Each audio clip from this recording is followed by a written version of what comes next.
Baraza la Usalama la Umoja wa Mataifa limechagua Jamhuri ya Kidemokrasia ya Kongo DRC kuwa mwanachama asiye wa kudumu na kupata kura 183 kati ya 193.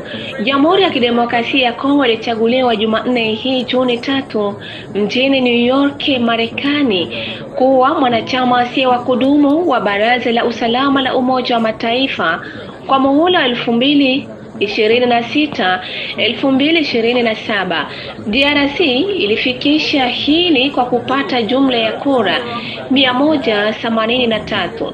Uchunguzi huu unaashiria hatua mpya katika kujitolea kwa DRC kwa amani, usalama na ushirikiano wa pande nyingi.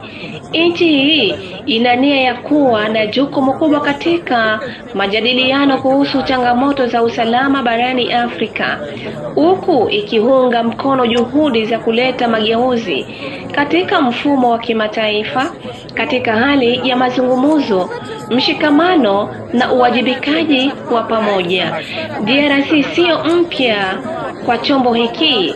Tayari imetumika mara mbili wakati wa mamlaka ya 1982 na 1983 na 1991 ya ripoti Wizara ya Mambo ya Nje.